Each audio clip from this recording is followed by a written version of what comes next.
సిద్దిపేట పట్టణంలోని కొండ మల్లయ్య గార్డెన్స్ లో సిద్దిపేట అర్బన్ మండలం మరియు సిద్దిపేట రూరల్ మండలాలకు చెందిన లబ్ధిదారులకు నూతన రేషన్ కార్డుల పంపిణీ చేశారు. రాష్ట్ర కార్మిక ఉపాధి కల్పన మరియు గనుల శాఖ మరియు జిల్లా ఇన్ఛార్జి మంత్రి గడ్డం వివేక్ వెంకటస్వామి. ఈ కార్యక్రమంలో జిల్లా collector K Haimavathi, SC ST commission chairman Baki Venkataiah, జిల్లా గ్రంథాలయ సంస్థ చైర్మన్ కేడం లింగమూర్తి, జిల్లా incharge commissioner of police Rajesh Chandra, జిల్లా అదనపు collector local bodies Garima Agarwal, Siddipet RDO Sadanandam, DM civil supply Praveen లబ్ధిదారులు పాల్గొన్నారు. ఈ సందర్భంగా మంత్రి వివేక్ వెంకటస్వామి మాట్లాడుతూ 10 సంవత్సరాలుగా రాష్ట్రంలో కొత్త రేషన్ కార్డుల కోసం ఎదురు చూస్తున్నారన్నారు. ప్రభుత్వం వచ్చిన తర్వాత సీఎం రేవంత్ రెడ్డి నాయకత్వంలోని ప్రభుత్వం ప్రజలకు సేవ చేయాలనే దృఢ సంకల్పంతో ప్రజా ఉపయోగ కార్యక్రమాలను ప్రవేశపెట్టారని, దానిలో ఒకటి కొత్త రేషన్ కార్డుల పంపిణీ అన్నారు. ఎన్నికల్లో ఇచ్చిన హామీ మేరకు రేషన్ కార్డులను, ఇందిరమ్మ ఇళ్లను ప్రభుత్వం అందిస్తుందన్నారు. సిద్దిపేట అర్బన్ మరియు రూరల్ మండలాలకు దాదాపు 10,000 కార్డులు అందించామన్నారు. జిల్లా వ్యాప్తంగా పాత రేషన్ కార్డులు లబ్ధిదారుల చేర్పులు మరియు కొత్త రేషన్ కార్డులు కలిపి 52,000 మందికి అదనంగా లబ్ధి చేకూరుతుందన్నారు. గతంలో ప్రభుత్వం పంపిణీ చేసిన దొడ్డు బియ్యాన్ని లబ్ధిదారులకు వాడలేదన్నారు. కానీ పేద ప్రజలకు రుచికరమైన పౌష్టికాహారం అందించాలనే ఉద్దేశంతో రేవంత్ రెడ్డి సర్కార్ రేషన్ కార్డుల ద్వారా ఉచితంగా సన్నబియ్యం పంపిణీ చేపట్టిందన్నారు. రాష్ట్ర వ్యాప్తంగా 9,000 కోట్ల రూపాయలను సన్నబియ్యం పథకం అమలు కోసం ఖర్చు చేసిందన్నారు. రేషన్ కార్డు ద్వారా సన్నబియ్యం మాత్రమే కాకుండా 200 యూనిట్ల ఫ్రీ కరెంటు, రాజీవ్ ఆరోగ్యశ్రీ, ఇందిరమ్మ అనేక పథకాలు ఈ కార్డుల ద్వారా అందొచ్చన్నారు. ఇంకా కొత్త వారి కార్డులు అందిస్తామని, అదనంగా పేర్లు చేర్చుతామన్నారు. రాష్ట్ర ప్రభుత్వానికి 8 లక్షల కోట్ల రూపాయలు రుణాలున్నా ప్రభుత్వ అభివృద్ధి సంక్షేమ పథకాలను ఆపలేదన్నారు. వడ్డీ లేని రుణాలు, బ్యాంకు లింకేజీ రుణాలను ఇస్తున్న ఏకైక రాష్ట్రం తెలంగాణ రాష్ట్రం అన్నారు. మన రాష్ట్రంలో అమలు చేస్తున్న అభివృద్ధి సంక్షేమ పథకాలను చూసి ఇతర రాష్ట్రాలు అమలు చేపట్టేందుకు ప్రయత్నాలు చేస్తున్నాయన్నారు. డబుల్ బెడ్రూమ్ ఇండ్లు పేద ప్రజలకు ఇవ్వలేదని, 12 ఏళ్ల క్రితం ఇందిరమ్మ ఇండ్లను ఇచ్చాం. అదేవిధంగా పేద ప్రజలకు సొంత ఇంటికలు నెరవేరుస్తూ మళ్లీ ఇప్పుడు ఇందిరమ్మ ఇండ్లను అందిస్తున్నామన్నారు. సిద్దిపేట నియోజకవర్గానికి 3,500 ఇందిరమ్మ ఇండ్లు ఇచ్చామన్నారు. జిల్లాకు మొత్తం 10,000 ఇండ్లకు పైగా మంజూరు చేశామన్నారు. కేబినెట్ మీటింగ్ లో సీఎం అర్హులైన అందరికీ ఇందిరమ్మ ఇండ్లు అందేలా మరియు ఇండ్ల నిర్మాణం వేగంగా పూర్తయ్యేలా పరిరక్షించాలన్నారు. రాష్ట్ర వ్యాప్తంగా 17 లక్షల ఇండ్లు కట్టేందుకు ప్రభుత్వం చర్యలు తీసుకుందన్నారు. సిద్దిపేట అభివృద్ధి కోసం అవసరమైన నిధులు తీసుకొస్తానన్నారు. జిల్లా అభివృద్ధి చేసే బాధ్యత ప్రభుత్వానిదని, జిల్లా అభివృద్ధికి కృషి చేస్తానన్నారు. అనంతరం జిల్లా కలెక్టర్ కె హైమవతి మాట్లాడుతూ ఎన్నో సంవత్సరాల నుంచి రేషన్ కార్డులు, ఇందిరమ్మ ఇండ్లను ప్రభుత్వం ఇప్పుడు అందిస్తుందన్నారు. జిల్లాలో 26,000 కొత్త రేషన్ కార్డుల పంపిణీ జరుగుతోందని, సిద్దిపేట నియోజకవర్గంలో 9,971 కొత్త రేషన్ కార్డులను పంపిణీ చేయడం జరుగుతోందన్నారు. ఈ కార్డులలో 30,000 మంది సభ్యులు ఉన్నారని, 21,300 సభ్యులకు పాత కార్డులలో చేర్పడం జరిగిందన్నారు.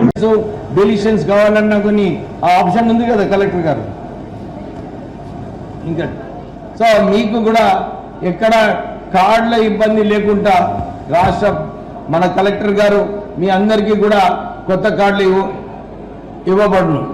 మీరందరూ కూడా ఈ ఆలోచనతోని మనము ఈ కాంగ్రెస్ ప్రభుత్వం ఏదైతే వచ్చిన తర్వాత ఖజానా ఖాళీ అయినప్పటికీ కూడా రుణాలు మన 8 లక్షల కోట్ల రుణాలు ఉన్నప్పటికీ కూడా ప్రజలకు మేలు చేయాలని చెప్పి ఇన్ని కార్యక్రమాలు తీసుకోవడం జరిగింది. మొన్న వడ్డీ లేని రుణాలు కూడా దాంట్లో కూడా మహిళలు చాలా మంది ముందుకు రావడం జరిగింది. లింకేజ్ ద్వారా అందరికీ వడ్డీ లేని రుణాలు ఇప్పించడంలో మన ఏకైక రాష్ట్రము భారతదేశంలో అది తెలంగాణ రాష్ట్రం అని చెప్పి మళ్ళొకసారి మహిళలకు అందరికీ కూడా గుర్తు చేస్తున్నాను. ఇంతకుముందు కాంగ్రెస్ ప్రభుత్వం ఉన్నప్పుడు పావలా వడ్డీ ఇచ్చినారు. కానీ ఈసారి వడ్డీ లేని రుణాలు మహిళలకు ఇవ్వాలని చెప్పి ఏదైతే ఆలోచన ఉందో ఇతర రాష్ట్రాలు కూడా ఇదే చూసి మేము కూడా సెల్ఫ్ హెల్ప్ గ్రూప్స్కి ఇలాంటి కార్యక్రమం పెట్టుకోవాలని చెప్పి అన్ని ప్రభుత్వాలు కూడా ఆలోచిస్తున్నారు. రేవంత్ రెడ్డి గారు వారి ఆలోచన, మనము ఇంతకుముందు మున్సిపల్ చైర్మన్ గారు అన్నారు సార్ మాకు నిధులు ఇస్తలేరని. కానీ ఇంతకుముందు ఎలక్షన్ల ముందు కేవలం ఓట్ల కోసం అప్పుడు ఆ రోజులలో అన్ని శాంక్షన్స్ ఇచ్చి నిధులు లేనప్పటికీ కూడా చాలా శాంక్షన్లు ఇవ్వడం జరిగిందమ్మా. మా దగ్గర చెన్నూరులో కూడా అదే పరిస్థితి. సో ఏదైతే నిజంగా నిధులు అవసరమో దానికి ఇప్పుడే కలెక్టర్ గారు చెప్పారు సార్, ఏది పెండింగ్ కూడా లేదని చెప్పి ఇప్పుడే కలెక్టర్ గారు చెప్పారు. కానీ సిద్దిపేట అభివృద్ధి కోసం నిజంగా అవసరాలు ఉన్న నిధులు డెఫినెట్లీ రాష్ట్ర ప్రభుత్వం దగ్గర నేను మాట్లాడి మన సిద్దిపేట మున్సిపాలిటీకి కూడా నిధులు ఇవ్వబోతున్నామని చెప్పి మీ అందరికీ కూడా భరోసా ఇప్పిస్తున్నాను. అభివృద్ధి చేసే బాధ్యత మన రాష్ట్ర ప్రభుత్వం ఉంది. అందు గురించి ఇన్ని కార్యక్రమాలు మన రాష్ట్ర ప్రభుత్వం తీసుకున్నారు. మీరందరూ కూడా సహకరించాలని చెప్పి మీరందరికీ మళ్ళొకసారి మన రేవంత్ రెడ్డి గారి తరఫున రాష్ట్ర ప్రభుత్వం తరఫున ఎప్పుడు కూడా ప్రజల కోసం పనిచేస్తామని చెప్పి మీ అందరికీ భరోసా ఇప్పిస్తూ ముగిస్తున్నాను. జై హింద్. కాంగ్రెస్ ప్రభుత్వం వచ్చిన తర్వాత రేవంత్ రెడ్డి గారు ఒక నిర్ణయం తీసుకున్నారు.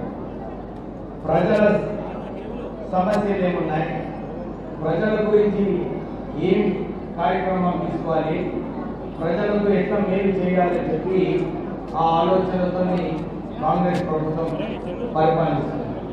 మీ అందరూ చూసినారు, మొన్న కూడా ఇందిరమ్మ ఇల్లు కార్యక్రమం తీసుకున్నప్పుడు చాలా మంది అనుకున్నారు, అరే 10 సంవత్సరాలు మేము డబుల్ బెడ్రూమ్ ఇల్లు వస్తుంది అనుకున్నాము, మా అల్లుంది ఒక రూము, కొడుకు ఒక రూమ్ అని చెప్పి ఆ రోజులలో ముఖ్యమంత్రి చెప్పడం జరిగింది.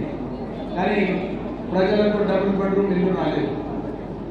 కాంగ్రెస్ ప్రభుత్వము 12 సంవత్సరాల క్రితము ఏదైతే ఇందిరమ్మ ఇల్లు ఇచ్చిందో మళ్ళీ ఒకసారి కార్యక్రమం తీసుకోవాలని చెప్పి మనందరికీ ఇందిరమ్మ ఇల్లులు శాంక్షన్ చేయడానికి ఈ రాష్ట్ర ప్రభుత్వం ముందుకు వెళ్తుంది. 3500 ఇల్లులు ఆల్రెడీ శాంక్షన్ అయినాయి. సిద్దిపేటకి నియోజకవర్గానికి మొత్తం జిల్లాకి సుమారు 10,000 ఇల్లులు శాంక్షన్ కావడం జరిగింది. నిన్న క్యాబినెట్ సమావేశంలో కూడా ముఖ్యమంత్రి గారు మాట్లాడేటప్పుడు అదే చెప్పారు, ఇందిరమ్మ ఇల్లులో అందరూ కూడా క్రమశిక్షణతో పనిచేయాలి, అందరికీ కూడా ఎక్కడైతే బిల్లు రావాలో సరైన టైంలో వారికి బిల్లు రావాలి అని చెప్పి ఆదేశాలు ఇవ్వడం జరిగింది. అంటే సుమారు ఈ 4 సంవత్సరాలలో రాష్ట్ర వ్యాప్తంగా 17 లక్షల ఇందిరమ్మ ఇల్లు కార్యక్రమము ఈ రాష్ట్ర ప్రభుత్వం తీసుకోవడం జరిగింది. ఇంత పెద్ద కార్యక్రమం తీసుకున్నప్పుడు ఏమా మహిళలు మీ అందరికీ కదా ఇందిరమ్మ ఇల్లు చెప్పడం ఉంటారా, అందరూ గట్టిగా చెప్పడం ఉండాలి. 17 లక్షల ఇల్లు కడుతున్నారంటే రాష్ట్ర ప్రభుత్వం మీరు కూడా ఆలోచించాలి. ఎన్ని నిధులు అవసరం ఉన్నా కానీ రాష్ట్ర ప్రభుత్వం నిధులు ఇచ్చి ఈ ఇందిరమ్మ ఇల్లును కట్టడం జరుగుతుంది. మీరందరూ కూడా రేషన్ కార్డు కావాలి, రేషన్ కార్డు ఇస్తే బాగుంటుందని చెప్పి 12 సంవత్సరాల నుంచి మీరు వెయిట్ చేస్తున్నారు. రాష్ట్ర ప్రభుత్వము మొన్న ఎలక్షన్లలో అసెంబ్లీ ఎలక్షన్లలో రేషన్ కార్డు ఇస్తామని చెప్పి ఏదైతే మాట ఇచ్చినారో దాని ప్రకారంగానే ఈరోజు సుమారు 10,000 రేషన్ కార్డులు మన సిద్దిపేట జిల్లాలో ఇవ్వబోతున్నాము.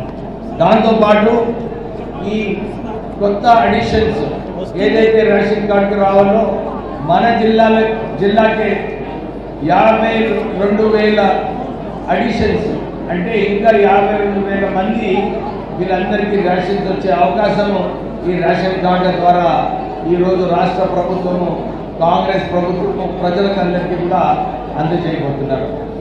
ఇంతకుముందు మీరందరూ చూసినారు, అరే రేషన్ కార్డు వస్తే మనకు దొడ్డు బియ్యం వచ్చాయి.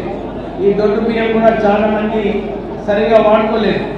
కానీ రేవంత్ రెడ్డి గారు ముఖ్యమంత్రి అయిన తర్వాత మన ప్రజలకు ఒక మంచి సన్న బియ్యం ఇవ్వాలి, వీళ్ళందరికీ కూడా మంచిగా పోషకాహారం ఇవ్వాలని చెప్పి ఈ ఆలోచనతోని మనకు ఈ సన్న బియ్యం ఇవ్వడం జరిగింది. మీరందరూ కూడా ఈ విషయం గమనించుకోవాలి. ఈ కార్యక్రమం వలన రాష్ట్ర ప్రభుత్వం సుమారు 9,000 కోట్ల రూపాయలు, ఎందుకంటే సన్న బియ్యము కొనాలి, కొని మన ప్రజలకు ఇవ్వాలి, దీనికోసము 9,000 రూపాయలు ఖర్చు పెట్టినప్పటికీ కూడా మీ అందరికీ సన్న బియ్యం ఇవ్వడం జరుగుతుంది. అంటే ఈ రేషన్ కార్డుల ద్వారా మీరు ఏదైతే ఎదురు చూస్తున్నారో ఇంత చక్కటి కార్యక్రమము రాష్ట్ర కాంగ్రెస్ ప్రభుత్వం తీసుకోవడం జరిగింది. మీరందరూ కూడా, ఎందుకంటే బీద ప్రజలకు మనము ప్రభుత్వం ద్వారా ఏదో ఒక మేలు చేయాలని చెప్పి ఈ ఆలోచనతోని సన్న బియ్యం కూడా మనకు రేషన్ కార్డు ద్వారా ఇవ్వడం జరిగింది. నేను మొన్న మాట్లాడేటప్పుడు కూడా డిస్ట్రిక్ట్ రివ్యూ కమిటీలో నేను కలెక్టర్ గారికి ఇంకా అధికారులకు అందరికీ కూడా ఇదే సూచన ఇచ్చినాను. రాష్ట్ర ప్రభుత్వం ఏదైతే గ్యారంటీ కార్డు ద్వారా ప్రజలకు మంచిగా కావాలని చెప్పి ఏదైతే ఆలోచన ఉందో 200 యూనిట్లు ఫ్రీ ఇవ్వడము, తర్వాత రాజీవ్ ఆరోగ్యశ్రీ స్కీమ్ కింద 10 లక్షల వరకు ఫ్రీ మెడికల్ ట్రీట్మెంట్ ఇప్పించడము, మహిళలకు ఫ్రీ బస్ ట్రావెల్ ఇప్పించడము, ఇవన్నీ కూడా ఈ మన రేషన్ కార్డులో మనకు తెలిసిపోతుంది. ఎవరికైనా ఏదైనా ఇబ్బంది ఉన్నప్పుడు మీరు కలెక్టర్ గారితో కలవచ్చు. మీరు కలెక్టర్ గారితో కలిసి మాకు ఈ కార్డు ద్వారా మాకు కొన్ని అడిషన్స్ డిలిషన్స్ కావాలన్నా కొన్ని ఆ ఆప్షన్ ఉంది కదా కలెక్టర్ గారు.